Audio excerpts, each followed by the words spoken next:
Hello, this is Joe Wilkerson back with another edition of Old School Boxing Talk. It's been a while.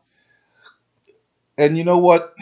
The reason it's been a while is because the people in boxing have ruined my sport.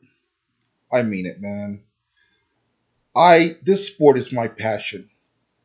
I grew up watching fights and watching fighters and admiring their courage and also participating myself. And what I hate, what I loathe, is the racism in boxing. From we go now to this, you could only have two black fighters on a pound for pound list. To now all the races are now out in the chats. They don't know shit about boxing. They just want to spew racial hatred, and of course our now inclusiveness that we must include fighters from all over the world. Look, one of the biggest debates we had was, and I'll argue this, is the pound for pound list run by both Ring Magazine and ESPN are both full of shit. You have Terrence Crawford and Earl Spence, but Jamel Charlo also deserves to be on that pound for pound list. So accordingly, the way ESPN and Ring Magazine run their pound for pound list is you can only have two black fighters. So either Earl Spence or Terrence Crawford has to lose and come off the list for Jamel Charlo to get on the list. And I find this interesting. What the hell? Vasily Lomachenko lost to Teofimo Lopez, yet he stays on the list. Hasn't fought anybody. He's done half of the shit Jamel Charlo's done. Jamel Charlo's one belt away from unifying 154 pounds. I think he'll probably be the second guy to do that in the history of that division. I could be wrong. Either second or third guy to be the undisputed champion at 154. There hasn't been that many. Um, I believe Winky. I know Winky White. I believe Winky White. Well, Winky Wright was undisputed, and I don't know if there's anybody before or after Winky. Um, and I believe Charlo would be either the second guy or maybe there was some before Winky. But I know there hasn't been that many. There's been maybe this Charlo would be maybe the third, and he fights this year for that undisputed. Uh, Vasily Lomachenko, whose biggest win was dragging Guillermo Rigondeaux up two weight classes and Rigondeaux quitting. That's Lomachenko. Oh, I'm sorry, his win over Gary Russell Jr. So those are his two biggest wins. The win over Gary Russell, which looks better because Gary Russell's a fucking beast, and his dragging Rigondeaux up two weight classes to beat him. So those are his two, and that's what he lives off of. And then finally, I guess ESPN or Ring Magazine finally, they took um they took Golovkin off the pound for pound list. And of course now they got this kid Alexander Usyk, who was the undisputed cruiserweight champion, but he's not anymore. He's no longer holding that title. He's now a heavyweight, so he shouldn't be on that pound for pound list. He's not even a good heavyweight. So you're telling me that, and of course, Inoue. Um, I'm not sold on him. I'm sorry. I've seen him in the World Series of Boxing. I've seen a few of his fights. I'm not sold on him being pound for pound. Just my opinion. But of these people, of the two guys, Usyk, and Lomachenko, you're saying neither one of them guys could come off the top 10 pound for pound list, and Jamel Charlo could be on that list? That there are people more qualified to be on that list than Jamel Charlo? Usyk is more qualified to be on that list than Charlo? Lomachenko's more qualified to be on that list than Charlo? Hmm, I don't think so.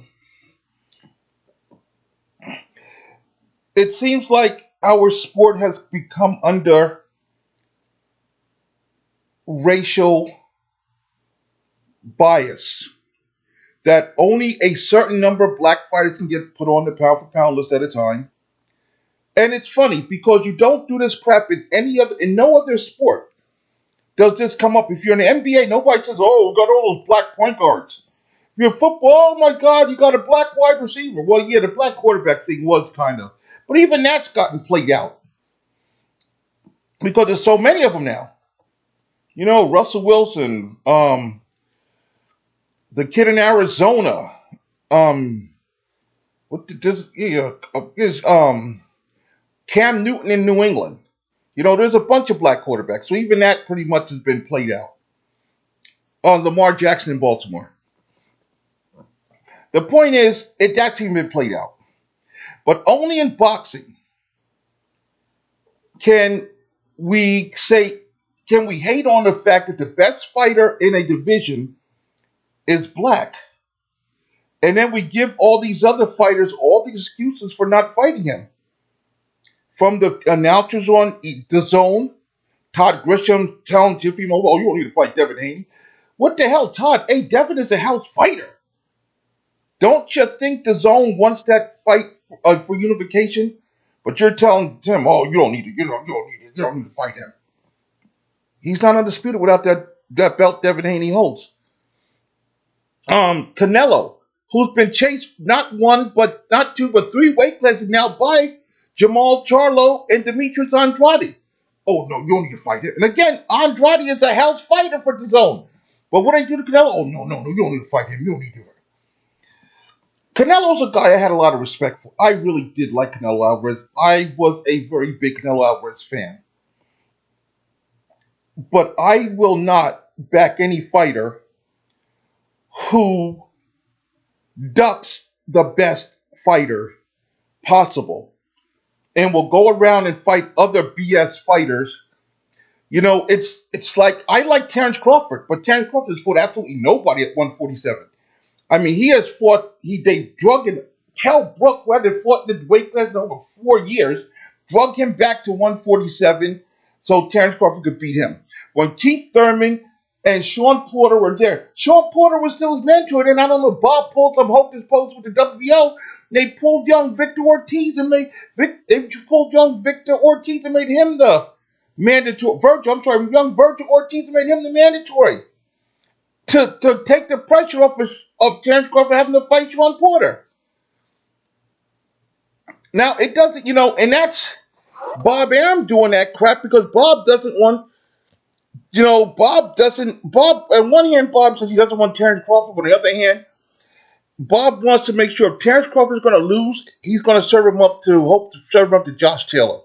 And I like Josh Taylor, I do, but Josh Taylor's not beating Terrence Crawford. It's just not happening. Josh Taylor's going to get the bricks beat off him against Terrence Crawford. I'm just saying. Terrence Crawford should beat the bricks off of Josh Taylor. And I like Josh Taylor. But I don't think Josh Taylor's going to be... I don't think Josh Taylor's skill level's good enough for him to beat Terrence Crawford. Unless Terrence Crawford gets real old, real quick in one night. What I hate is I go into the segments. I was one of my favorite sites that I only mess with two boxing online sites. One, if Blood Boxing is doing something, I will jump in and list anything Blood Boxing does because they're brothers of truth. And the other one is KQKC. Because those two guys, I'll jump in on their stuff. If I have time, I'll jump in on their stuff. KQKC, some network needs to pick him the hell up because he does a better job calling fights than the people they're paying to call fights. So I'm looking forward to watch him call fights this Saturday night. They'll call the Stevenson fight.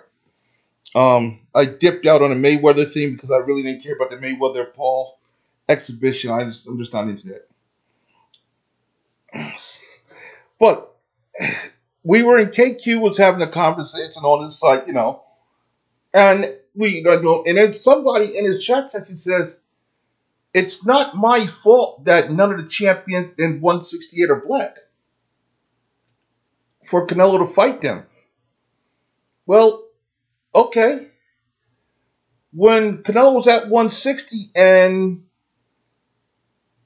two of the champions were when Jamel Charlo was mandatory, he gave up his title rather than fight Charlo. And even after he did that one, Demetrius Andrade was the WBO champion. Didn't fight Andrade, so he didn't like his style. See, here's the truth about Canelo Alvarez. Canelo Alvarez has not gotten better. He hasn't. He's the same guy he was when Floyd beat him up. What's happened is they found guys that will stand in front of Canelo and let Canelo bang on him.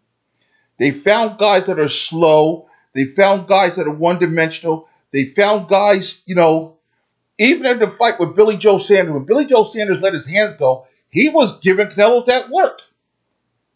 Now, if Billy Joe Sanders had given that work, imagine what Demetrius Andrade would do. Imagine what Jamal Charlo would do. Jamal Charlo would do. Jamal too. Either one of them Charlo boys. Canelo, the last guy Canelo fought, legitimate guy that Canelo fought, was Anasari Lara, and Lara was giving that work for the first half of the fight. Then, for some inexplicable reason, Lara decided to lay off the gas. Lara pulled an Oscar De La Hoya. Oscar De La Hoya was giving Trinidad that work, and then he got comfortable. He knew he was ahead, and he got comfortable and took his foot off the gas. And Tito, wound up getting a decision. Same thing with Lara and Canelo. Lara got that early lead, was boxing the hell out of Canelo, took his foot off the gas, and Canelo got that decision. Canelo hasn't changed. He's still the same guy he was. It's just that it's good matchmaking. And that's why he left Golden Boy, because Oscar and Bernard were putting that pressure on him. Hey, you got to fight Charlo. The Zone was putting that pressure on him. Hey, we need those big fights. But now the Zone is showing what a hoe they are, because they'll just bend over and take up the ass and let Canelo now fight whoever the fuck he wants to fight. Anybody with a fucking belt, Canelo's fighting, as long as they're not black and talented. Now, a lot of the people, these racist Canelo fans, sit there and say, well, what has Charlo done to deserve a fight with Canelo? That's a good question. What has Charlo done to deserve a fight with Canelo? What the fuck did Rocky Fielding do to deserve a fight with Canelo? And then you shut him up. Or, hey, when was the last time Juan Manuel Marquez, Julio Cesar Chavez, Eric Morales gave up their title to avoid fighting a guy? They shut him the fuck up. I remember when Marco Antonio Barrera, when he was a 130-pound champion at, I think it was junior featherweight, he didn't have to fight Junior Jones. He chose to fight Junior Jones, and he lost. So Barrera said, okay, fuck it, I lost. I got knocked out, okay. He didn't have to take the Barrera fight. He took it, because he was like, Junior Jones was there, and Barrera, being a proud fighter he is, says, fuck it, you're there, let's go. Bring your ass. And Junior Jones brought his ass, and Junior Jones won. So Barrera said, okay, let's run that back. Junior Jones said, sure. They ran it back. Okay, this time Junior Jones got a decision, barely hung on and got a decision. Because Barrera gave him that work the second time around. First time around, Barrera took him lightly. Second time around, Barrera came prepared. Junior Jones still won a decision this time. But the point is, Barrera was not afraid to fight him. Barrera fought another little young upsize. Barrera moved up. Barrera was the shit. He was, pound for pound top guy. Barrera moved up before this kid named Manny Pacquiao. Didn't have to fight him. But HBO kept, hey, we'd like to fight Pacquiao, blah, blah, blah. He said, bring your ass. He lost, but he fought him. Juan Manuel Marquez. His fight with Pacquiao at featherweight. Didn't have to fight him, but he did. Why? Because he was there. He was, okay, you one of the best, I'm the best. Let's go. Got off the canvas 3 times the first round. gave Pacquiao all he could fucking handle. I think he still won the first fight. A draw at the least. We all know what happened with Marquez. They gave it to Pacquiao. Had a rematch. Again, I thought Marquez won. Again, they gave it to Pacquiao. They were such great fights that they had to run it back again. Again, Marquez, everybody watched the fight and said, yeah, Marquez won this. Again, they gave it to Pacquiao. What the fuck? Let's run it back again. And what happened in the fourth time they ran it back? Marquez knocked Pacquiao out. Put Manny to sleep. Rode off in the sunset. Boom. Then he turned around, Marquez turned around and fought Tim Bradley. Gave him, he got outboxed by Bradley. Marquez also fought Floyd Mayweather. Came up from lightweight to fight Floyd at welterweight. These are great Mexican warriors who will fight anybody at any time and not give up their fucking belts to avoid fighting somebody. Canelo, you're not. You're not. You'll never be Chavez. You'll never be Marquez. You'll never be Barrera. You'll never be Morales because you don't have their guts. None of them would have done the bitch moves that you've done. They all would have had fought Charlo, win, lose, or draw. They'd have fought him just to shut people the fuck up. They would have fought him. Those guys fought the very best. Then, of course, to get away from fighting, there's also David Benavidez in your own division. And to get away from fighting David Benavidez, you say, I'm not fighting any more Mexican fighters. Jeez. Mighty tough for your chief. So now you avoid the only other guy other than Charlo who's in your weight class, whose belt you stole, by the way. When Benavidez was WBC champion, you wanted no smoke. The minute they stripped Benavidez that title because of the pandemic, he came in overweight. What do? You swoop in like a goddamn vulture, and that good for that Mauricio Suleiman, who's a piece of shit himself, and they give you, see, like the WBC, they just give you belts, Canelo. I'm surprised they haven't found a way to take the heavyweight title away from Tyson Fury and give that to you too, which I'm sure will happen. I'm sure you'll decide, well, I want to be the second Mexican champion, and I'm sure Mauricio Suleiman will find a way to fuck over whoever the WBC heavyweight title champion is and get you that strap. I'm sure they will. The WBC has totally lost all credibility. I thought the WBA was bad, but WBC is just blatant racist and blatantly all Canelo all the time. They are just ridiculous. But I'm just tired of it because it ruins the pure talk of the sport. And you don't have this in any other sport. No other sport do you have this bullshit. None. You don't hear the fans of the Pittsburgh Steelers saying, well, we shouldn't face the first place team. We shouldn't face Kansas City because we won more championships today. No. You don't hear the Steelers fans make excuses for schedule why they shouldn't play. No. Let's play. In no other sport do you hear the bullshit that goes on in boxing from its fans and the people inside of it. Now, one of the things I was reading today that came up, and for the first time, I hate to say this, but I actually agree with Bob Arum. Shakur Stevenson wants to fight Oscar Valdez. Bob is holding that fight back because Bob is like, look, you got to fight Saturday night. When you win that fight Saturday night, you got to fight later on this year against Jamal Herring for the WBO title. Then next year, we have a unification fight between you and Oscar Valdez for the WBO and WBC title. That would be cool. That would be damn cool. But see, and I hope it happens. But see, here's what I would do to sweeten that pot, Bob. I would grab the IBF title. Have Oscar Valdez fight the IBF champion. Why not? I don't know who the IBF champion is at 130 pounds. Um, have him fight for that belt. I think the kid from Golden Boy has it. The kid Gary Russell beat. I forgot his name. But go ahead and have Oscar or Shakur fight for that title. So then when they do fight, when Oscar and Shakur do fight each other, because you're not going to fight Tank.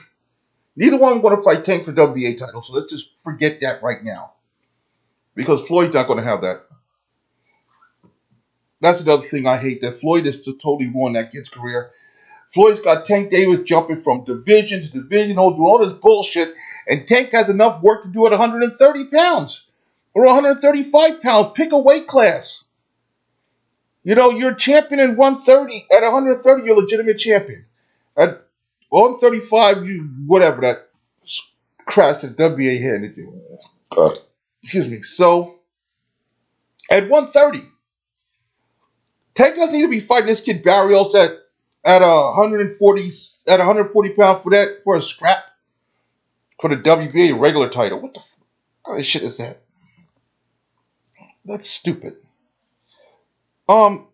But Floyd will entertain us, so now people say, well, Tank's won belts in 3 weight classes. Here's a little secret to you. Here's a little secret to you. Winning belts don't mean as much as they used to, because there's so many of them out there that you can jump in there. There's 4 majors and 1 minor that are world titles. You can jump up or down, over, around, and grab them. They don't mean anything. The days, what meant something? I liked Miguel Berchelt, because Berchelt won the WBC 130-pound championship, and he defended it. He was going out there, and he was defending that title. When do champions no longer just win the championship and just clean out a division? Maybe get unification. Can't unification, just clean out your division. 8, 9 defenses, then look to go up. They don't do that anymore. Now they just win a belt. And I mean, Shakur Stevens is guilty of this. He won that belt at featherweight, WBO belt, and jumped up to 130 pounds. And now you're waiting for another title shot. But he never did anything with the one he won at 126 pounds. Didn't even defend the damn thing. Belts mean nothing. So these little things that, well, Tank will be a 3-division champion, that means nothing. It means really nothing in the grand scheme of things. Because honestly, if you look at all the belts Tank's held, the only legitimate belt he's held is the 130 pounds. The one at lightweight, that regular title, don't mean shit, because we know the WBA champion is Teofimo Lopez. The one he holds the one he's going to fight for at junior welterweight against Barrios, that don't mean shit, because we know the champion there is Josh Taylor. I mean, it's the people. Boxing is its own worst enemy, and it's people like myself and others that love this sport so much that oh my God, we get so angry because we're not in a position to do what we'd like to do with this sport.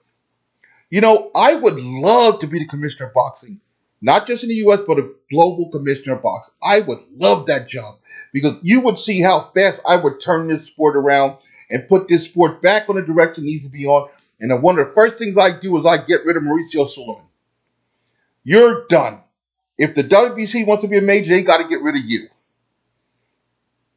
Either WBC fires Mauricio Suleiman or the WBC's out.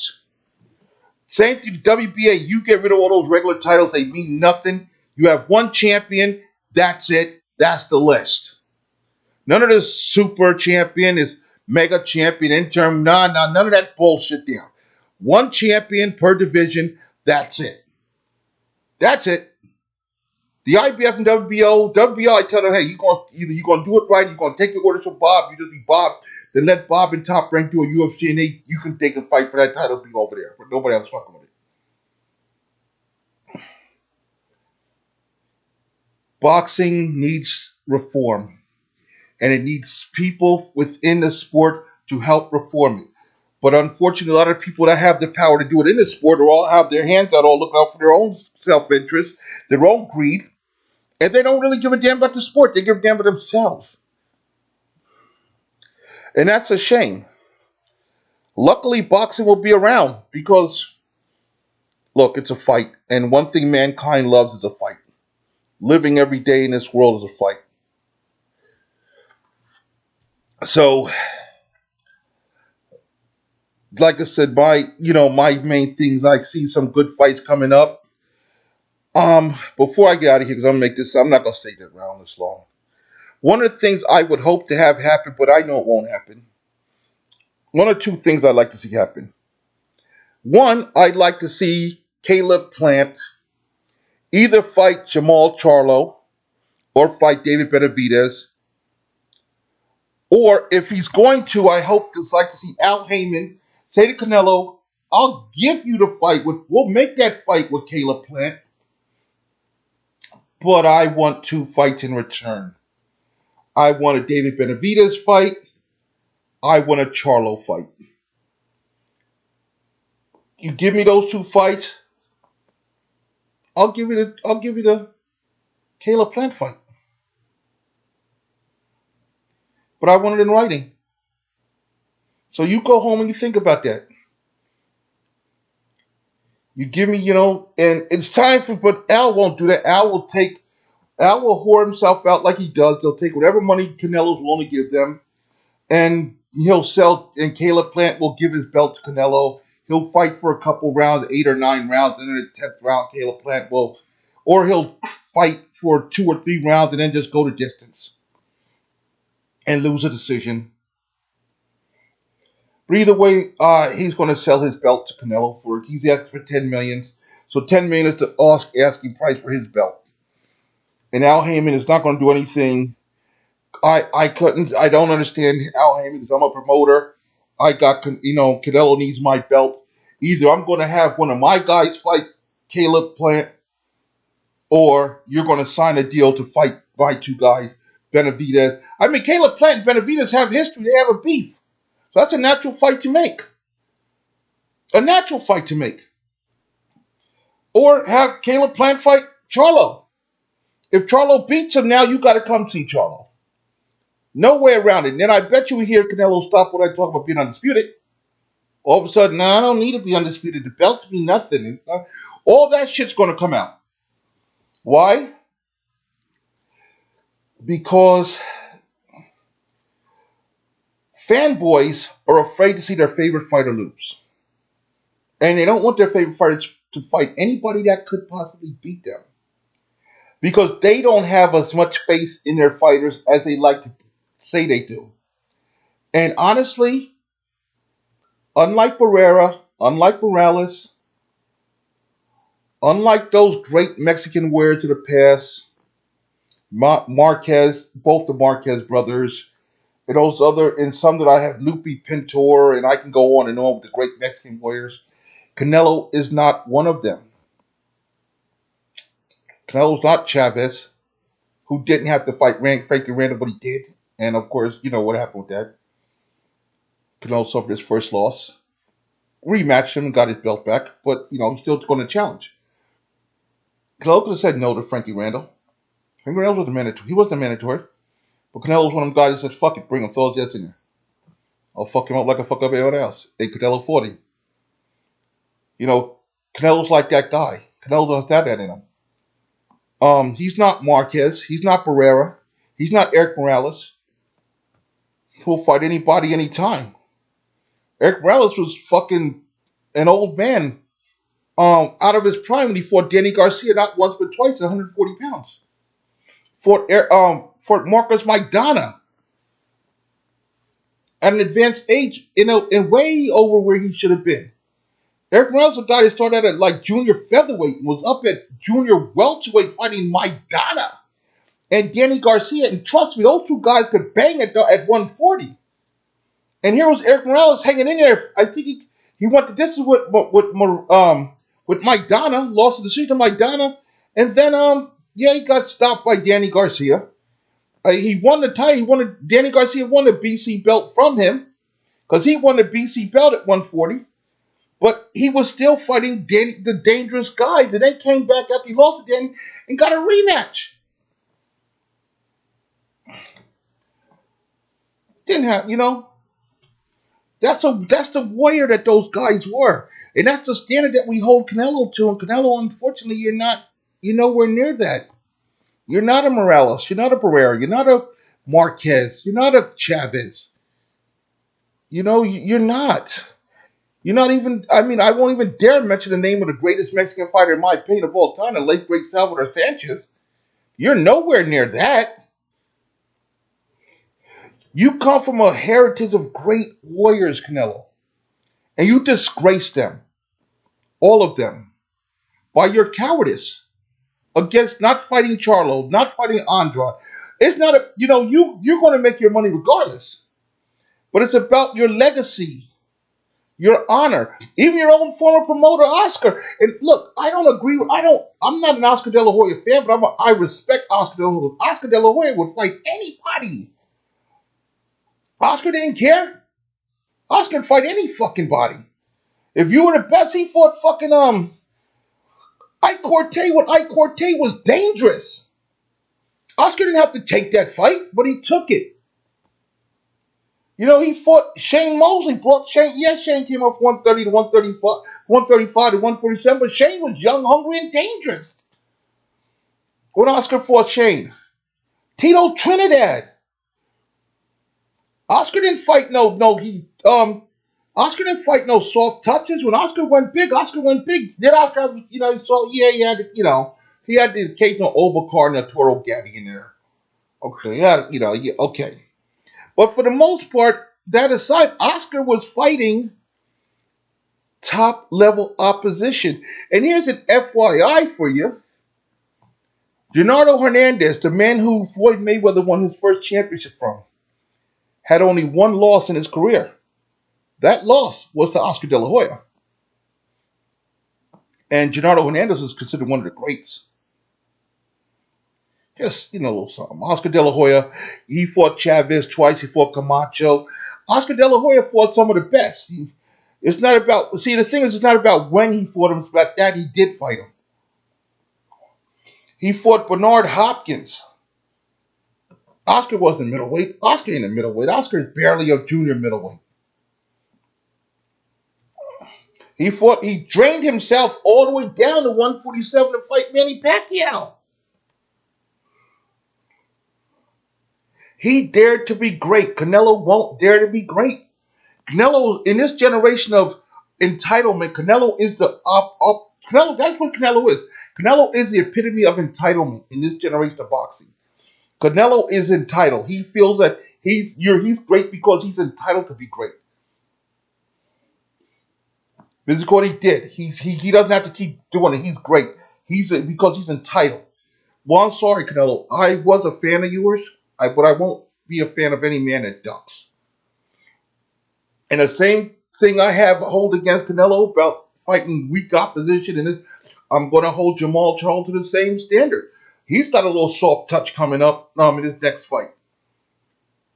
Jamal Charles, now his brother Jamel, I respect the hell of it. Jamel doesn't do soft touches. Jamel's like, come hard or go home. Jamel's like, I don't get out of bed for anybody ranked under number 3. I don't get out of bed for that. You're not ranked in the top 3. Don't even call me. I hope to see Jamel, once he unifies, I'd like to see him maybe settle his difference with Tony Harrison. It's one apiece. I'd like to see him settle that up. There's some great fights at 154 for Jamel, but I'd like to see Jamel at least defend it twice, then get the hell up out of there. Make his move to 160, which I hope will happen because I don't think him staying there too much longer. He's got nothing. He's pretty much cleaned out the division.